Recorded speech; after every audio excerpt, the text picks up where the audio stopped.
Accountancy में fundamental चीज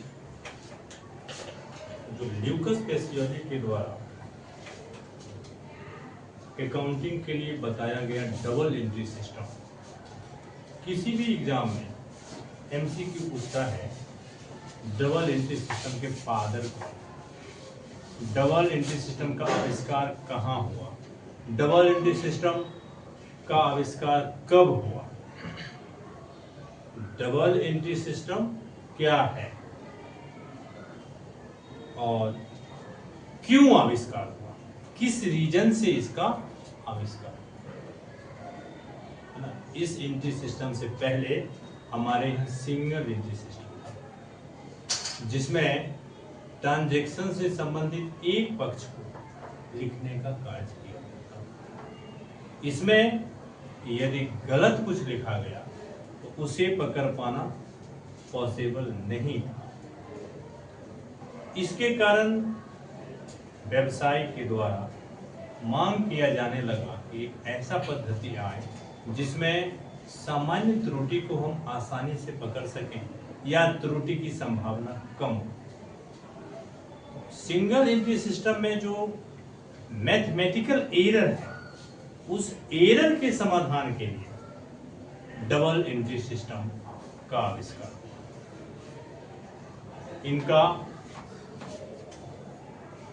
इस सिद्धांत का आविष्कार 1494 ईस्वी में 1494 ईस्वी में ल्यूकस पेसियोली के द्वारा इटली के वेनिस नगर में, ल्यूकस पेसियोली के द्वारा इटली के वेनिस नगर में सर्वप्रथम आविष्कार किया गया और आविष्कारकर्ता ल्यूकस पेसियोली थे, इसीलिए इसे ही बुक कीपिंग के डबल एंट्री सिस्टम का फादर कहा गया।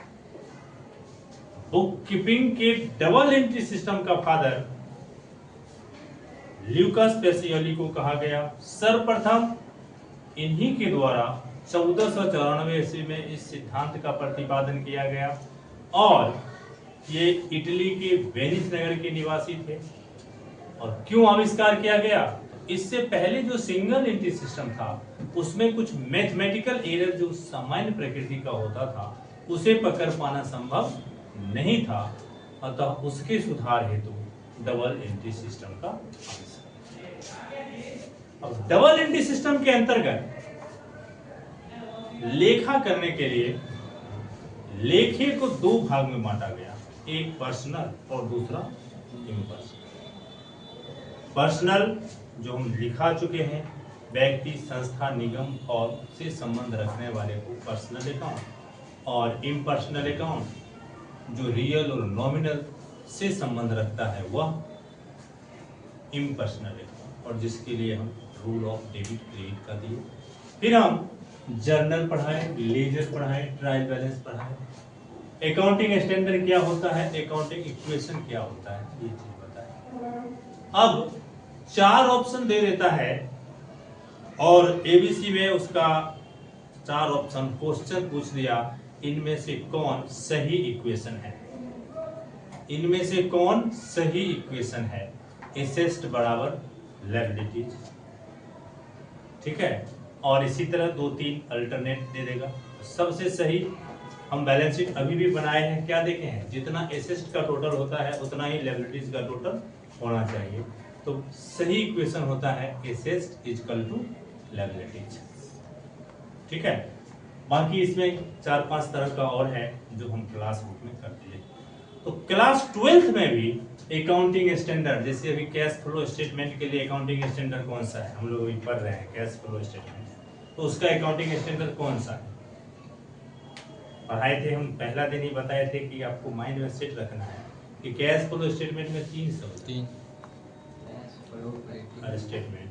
तो 2 ऑब्जेक्टिव आप यहाँ से बना सकते हैं कि कैश फ्लो स्टेटमेंट हम 3 क्रिया के अंतर्गत बनाते हैं और कैश फ्लो स्टेटमेंट हम अकाउंटिंग स्टैंडर्ड 3 के अंतर्गत, है ना।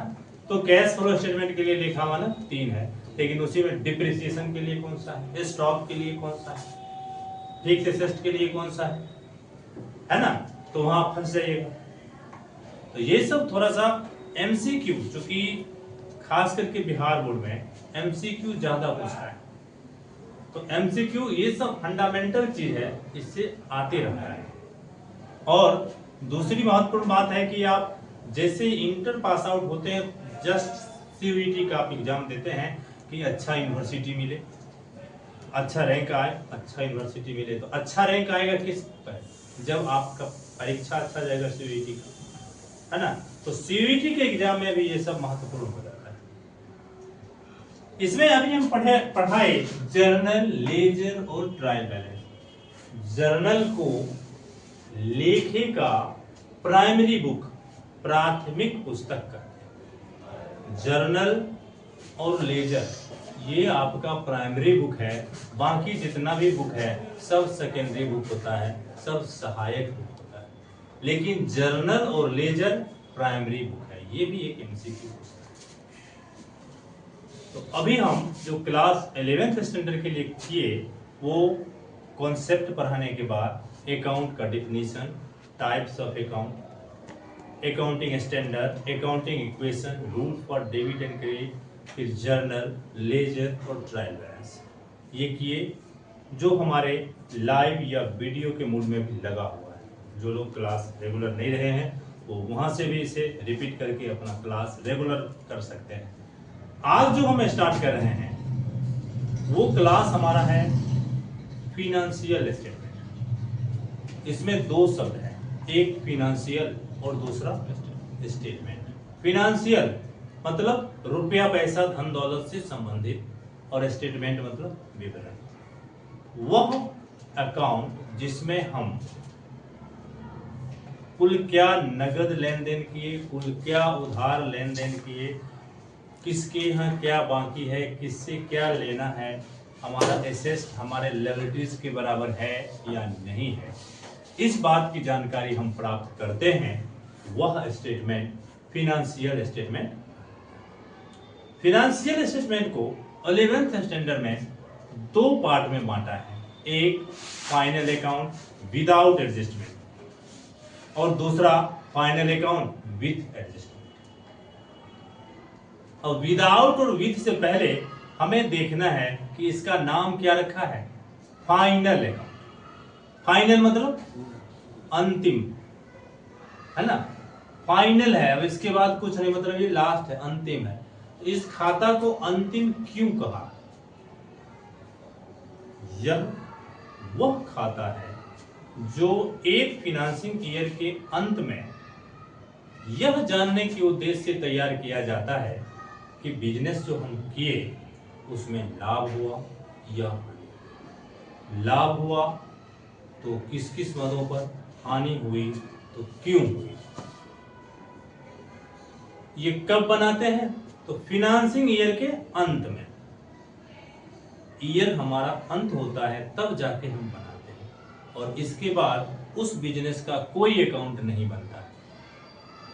तो दो रीजन है, एक तो हम ईयर के अंत में बनाते हैं, और दूसरा ये अकाउंट बना लेने के बाद उस बिजनेस का दूसरा कोई भी अकाउंट नहीं बनता है, यही सबसे अंतिम में बनता है। इसीलिए इसका नाम फाइनल अकाउंट। एक ईयर के अंत में बनाते हैं, दूसरा इस अकाउंट को बनाने के बाद उस बिजनेस का दूसरा कोई भी अकाउंट नहीं बनता है।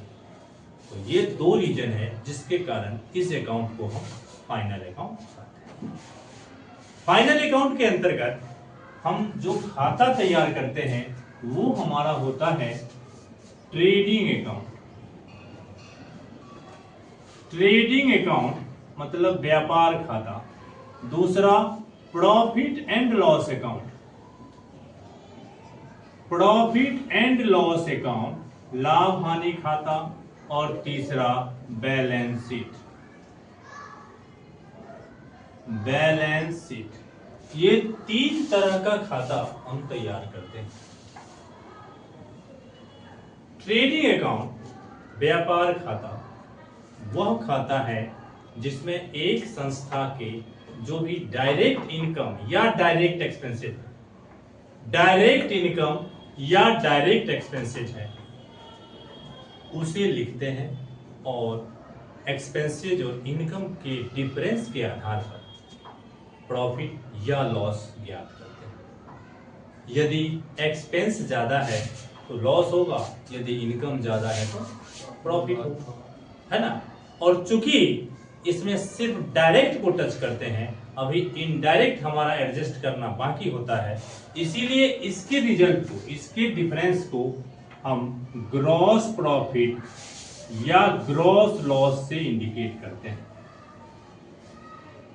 ठीक है, इसमें ग्रॉस शब्द क्यों जोड़ते हैं? क्योंकि ये बिजनेस के एक ट्रांजैक्शन डायरेक्ट, चाहे वो इनकम हो चाहे वो डायरेक्ट एक्सपेंसेस, उसी के लेखा जोखा के आधार पे बनाया जाता है, जबकि हम डायरेक्ट और इनडायरेक्ट दो तरह का खर्चा करते हैं। ठीक है, तो सिर्फ डायरेक्ट से ये बनता है, इसीलिए इसका नाम ग्रॉस प्रॉफिट या ग्रॉस लॉस। प्रॉफिट कब होगा? जब डायरेक्ट इनकम ज्यादा होगा। लॉस कब होगा? जब डायरेक्ट एक्सपेंसेस ज्यादा होगा। ठीक है, यहीं से सवाल उठता है, ट्रेडिंग अकाउंट में डेबिट पक्ष का क्रेडिट पक्ष पर अधीन क्या कहलाता है? तो 12th में भी बहुत सारा हम लोग पढ़ते हैं, रिवैल्यूएशन अकाउंट में डेबिट पक्ष का क्रेडिट पक्ष पर अधीन क्या कहलाता है। इनकम एंड एक्सपेंडिचर अकाउंट में एक्सपेंडिचर का अधिक होना क्या कहलाता है ना। तो यहाँ पे एक्सपेंसेस हम लिखते हैं डेबिट में और इनकम लिखते हैं क्रेडिट, क्योंकि नॉमिनल अकाउंट के अंदर हम लोग पढ़ते हैं debit all expenses and losses, credit all income and gain. तो जो भी एक्सपेंस होता है उसको हम डेबिट में लिखते हैं। तो डेबिट जब ज्यादा होगा तो क्या कहलाएगा? मतलब एक्सपेंस ज्यादा हो गया, तो डेबिट का ज्यादा होना ग्रॉस लॉस होगा, और क्रेडिट का ज्यादा होना मतलब इनकम ज्यादा हो गया, तो क्रेडिट का ज्यादा होना हमारा ग्रॉस प्रॉफिट का। ठीक है, और उसके बाद बनाते हैं profit and loss account, PL account short में हम इसे बोलते हैं। इसमें सभी प्रकार के इनडायरेक्ट एक्सपेंसेस या इनडायरेक्ट इनकम को लिखते हैं। पीएल अकाउंट में इनडायरेक्ट एक्सपेंसेस या इनडायरेक्ट इनकम को लिखते हैं, और इसके डिफरेंस को नेट प्रॉफिट या नेट लॉस कहते हैं। इसमें जो डिफरेंस आता है उसको नेट प्रॉफिट या नेट लॉस कहते हैं। ठीक है, अब हम इस दोनों के बारे में, इसका फॉर्मेट जब हम समझा लेंगे उसके बाद बैलेंस शीट को करेंगे। ठीक है, सामान्यतः समरी रूप में जान लें, बैलेंस शीट किसी भी व्यवसायिक या वित्तीय या गैर वित्तीय संस्था का वह विवरण पत्र होता है जो स्पष्ट करता है कि किसी भी संस्था का एसेट उसके लायबिलिटीज के बराबर है या नहीं है, अर्थात व्यवसाय के वास्तविक स्थिति को हम जिस विवरण के माध्यम से दर्शाते हैं वह बैलेंस शीट, या इसी का दूसरा नाम स्टेटमेंट ऑफ अफेयर्स, स्थिति विवरण कहते हैं। इसे चिट्ठा या स्थिति विवरण दो नाम से दर्शाते हैं। बैलेंस शीट मतलब चिट्ठा, स्टेटमेंट ऑफ अफेयर्स मतलब स्थिति विवरण। ठीक है, इसमें हम कल ट्रेडिंग अकाउंट का, प्रॉफिट एंड लॉस अकाउंट का फॉर्मेट देके फिर ट्रेडिंग अकाउंट का क्वेश्चन करेंगे, और जो जरूरी लगेगा वो थोड़ा बहुत करके नोट करवा लेंगे। ठीक है,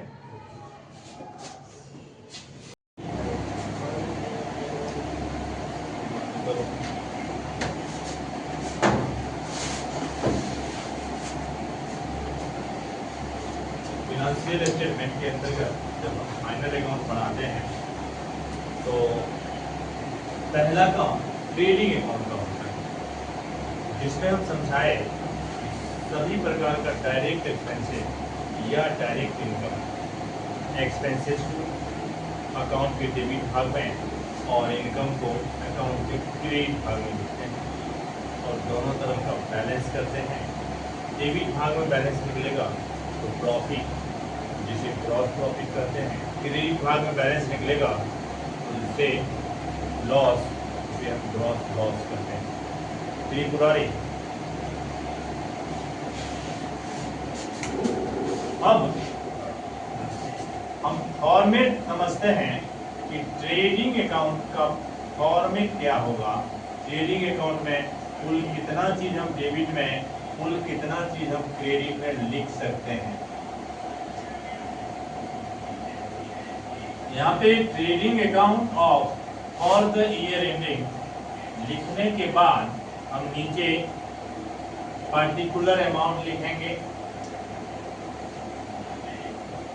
पार्टिकुलर अमाउंट, पार्टिकुलर्स और अमाउंट। ये लेजर के समान होता है, लेकिन लेजर में हम लोग डेट, जेएफ वगैरह का यूज करते हैं। यहाँ जरूरी नहीं है कि आप यूज करें, सिर्फ पार्टिकुलर अमाउंट, पार्टिकुलर, ठीक है। यहाँ भी इस तरफ को हम डी आर कहेंगे, इस तरफ को सी आर। यहाँ हम टू लगाएंगे, जबकि यहाँ पे बाय लगाएंगे, ठीक है। यहाँ पे बाय सेल्स, सेल्स का जो भी अमाउंट होगा यहाँ इनर में लिखेंगे। इसमें से लेस करते हैं सेल्स रिटर्न, सेल्स रिटर्न, और फिर लेस करते हैं sales tax collected, sales tax collected. जब क्वेश्चन में बोल दे इंक्लूडिंग इनसे, जब क्वेश्चन में इसके लिए बोले इंक्लूडिंग इनसे, तब हम घटाएंगे, अदरवाइज यहाँ उसका काम नहीं होगा। अदरवाइज सिर्फ इतना ही लाइन रहे सेल्स टैक्स कलेक्टेड, तो ये लायबिलिटीज माना जाता है और बैलेंस शीट के लायबिलिटीज माने जाते हैं। लेकिन जब यहाँ सेल्स टैक्स कलेक्टेड में लिख दिया है इंक्लूडिंग सेल्स या विद सेल्स, तो हम इसमें से घटाएंगे और इस अमाउंट में से दोनों को घटाने के बाद जो बचेगा वो यहाँ लाएंगे, ठीक है। इसके बाद यहाँ क्लोजिंग स्टॉक, स्टॉक इन्वेंट्री इसका दूसरा नाम है, जो मुख्य रूप से दो तरह का होता है, एक ओपनिंग स्टॉक, दूसरा क्लोजिंग स्टॉक, ठीक है। तो ये ओपनिंग, ये क्लोजिंग स्टॉक यहाँ आएगा। अब यहाँ जैसे जैसे आप आगे बढ़ेंगे, अभी हम कर रहे हैं स्टॉक दो तरह का, एक ओपनिंग स्टॉक और दूसरा क्लोजिंग स्टॉक। अब हम आगे बढ़ते हैं तो आगे हमें मिलेगा कि इस ओपनिंग और क्लोजिंग स्टॉक भी तीन तीन प्रकार का है। Raw material opening stock, work in progress का ओपनिंग स्टॉक और फिनिश गुड्स का ओपनिंग स्टॉक। और यही तीनों चीज का फिर क्लोजिंग स्टॉक, रॉ मटेरियल का closing stock, work in progress का क्लोजिंग स्टॉक और फिनिश गुड्स का क्लोजिंग स्टॉक। अभी स्टार्टिंग में हम पढ़े कि स्टॉक दो तरह का, एक ओपनिंग और दूसरा, तो क्लोजिंग स्टॉक को यहां हम, ठीक है। आजकल सेल्स टैक्स कलेक्टेड की जगह लिखना शुरू किया है नया, क्योंकि जीएसटी का जमाना है, जीएसटी कलेक्टेड, समझे। जिसके पास ओल्ड वर्जन का बुक होगा उसके बुक में मिलेगा सेल्स टैक्स कलेक्टेड, जिसके पास न्यू वर्जन का बुक है, नया सेशन का बुक है, उसको यहीं पे इसी सब सेल्स टैक्स के बदला मिल जाएगा जीएसटी कलेक्टेड। इसका भी काम यही है, ठीक है। क्लोजिंग स्टॉक के बाद यहाँ पे एक और चीज है, एक्सपोर्ट। इसके अतिरिक्त ट्रेडिंग अकाउंट के सीआर भाग में और कुछ भी नहीं है जो आएगा, ठीक है। इसके अतिरिक्त ट्रेडिंग अकाउंट के सीआर भाग में कुछ भी नहीं आता है। डीआर भाग का स्टार्ट हम करते हैं ओपनिंग स्टॉक से। Opening stock to purchase, purchase का अमाउंट इनर में, लेस परचेज रिटर्न। अब यहां ध्यान दें, सेल्स रिटर्न, सेल्स रिटर्न का दूसरा नाम होता है रिटर्न इनवार्ड, इनवार्ड। तीसरा नाम होता है रिटर्न डीआर। यहां परचेज रिटर्न हम लिख रहे हैं, परचेज रिटर्न का, परचेज रिटर्न का दूसरा नाम होता है रिटर्न आउटवार्ड, या इसी का दूसरा नाम होता है रिटर्न CR। ठीक है, तो किसी भी नाम में रह सकता है, कोई क्वेश्चन में कोई एक ही नाम रहेगा, एक क्वेश्चन में किस नाम से रहेगा उसके हिसाब से आपको मेंशन करना है। तो परचेज में से परचेज रिटर्न घटा लें, फिर wages, carriage inward, carriage inward to manufacturing expenses, manufacturing expenses to factory expenses to excise duty to duty paid to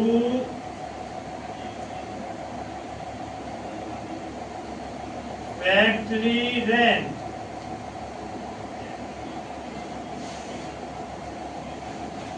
to coal, gas and water to direct expenses। ठीक है, यहाँ पे total कर लें, इसी टोटल को लेके इधर आए, लेजर में जैसे हम CD निकालते हैं दोनों तरफ को जोड़ के CD, वही काम यहाँ करना है। यहाँ जो बैलेंस निकलेगा ये बैलेंस हमारा ग्रॉस प्रॉफिट कहलाता है, शॉर्ट में हम इसको GP लिखते हैं। अगर बैलेंस इधर आ जाए, गारंटी नहीं है कि एक क्या तरफ आएगा, किधर आ सकता है, इधर आएगा, तो ये हमारा ग्रॉस लॉस कहलाता है, शॉर्ट में इसे हम GL लिखते हैं। ठीक है, ये हमारा फॉर्मेट है। कुछ नया नाम यदि एक तो बुक में डाला होगा तो हम उसको क्वेश्चन करते समय बनाएंगे, क्योंकि आपके बुक में जो फॉर्मेट दिया हो पूरे एक पन्ना का है, उतना याद करना संभव नहीं है। तो ज्यादातर जो यूज होता है हम उसको इस फॉर्मेट में डाल दिए हैं, आप लोग इसको नोट करके आगे सवाल करेंगे। हम एक क्वेश्चन करते हैं और बाकी क्वेश्चन आप लोग अभी ऑफलाइन मोड में करेंगे।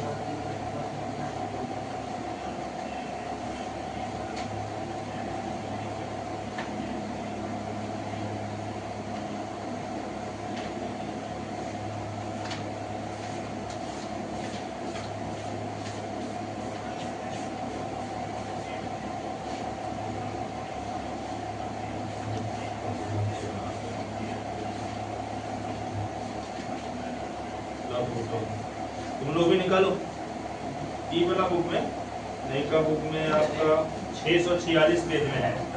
SK सिंह की बुक का इंग्लिश मीडियम में 646 नंबर पेज में, 646 नंबर पेज में ये क्वेश्चन है जो अभी आपको करना है।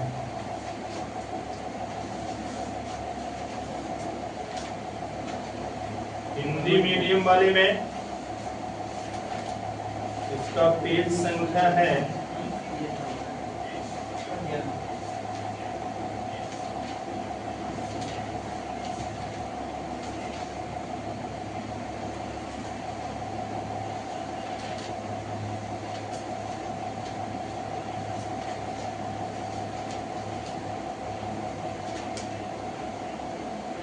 601।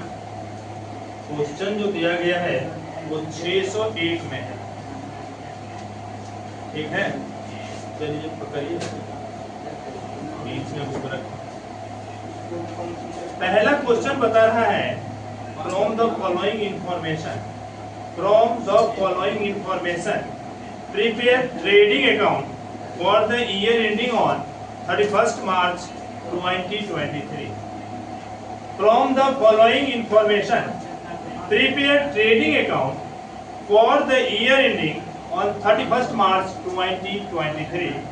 Adjusted purchase, अब यह ध्यान दें, adjusted purchase दिया गया है।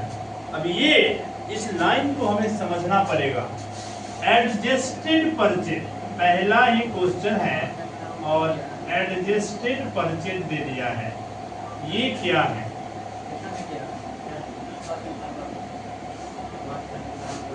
Purchase less purchase return and opening stock और लेस क्लोजिंग स्टॉक के बाद जो यहाँ अमाउंट आता है उसे हम कहते हैं एडजस्टेड परचेज।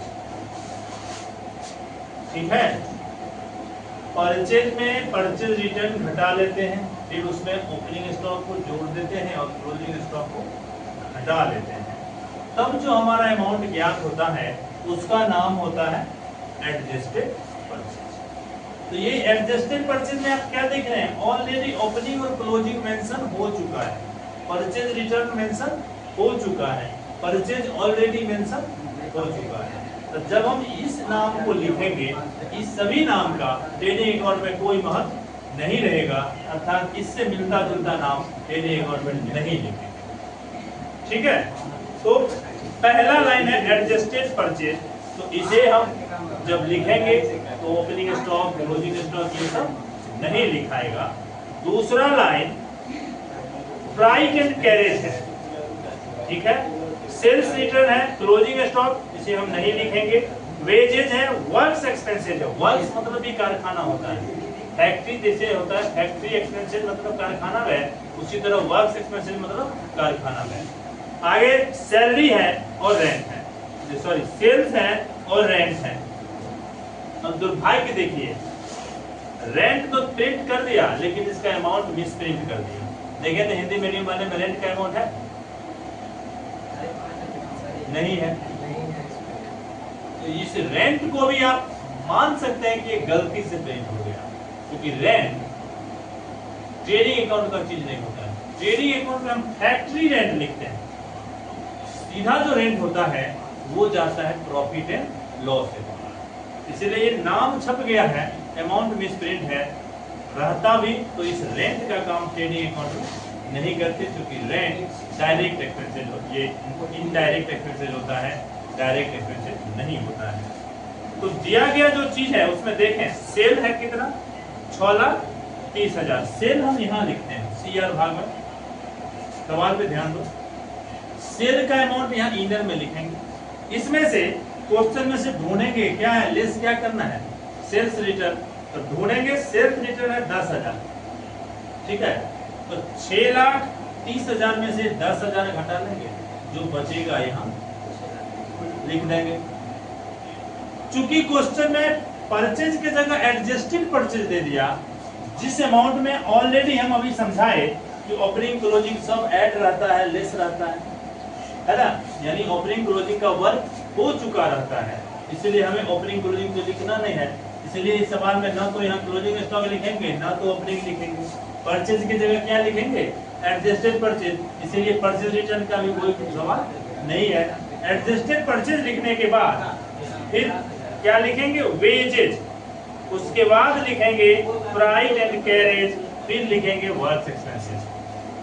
ठीक है, और तब दोनों तरफ का डिफरेंस करेंगे, जो रिजल्ट आएगा वही हमारा प्रॉफिट निकले या लॉस। प्रॉफिट निकलेगा तो ग्रॉस प्रॉफिट, लॉस निकलेगा तो ग्रॉस लॉस। ठीक है आयुष, इसको थोड़ा एडजस्ट करना चाहिए, अगर सही आता होगा तो छोड़ देना।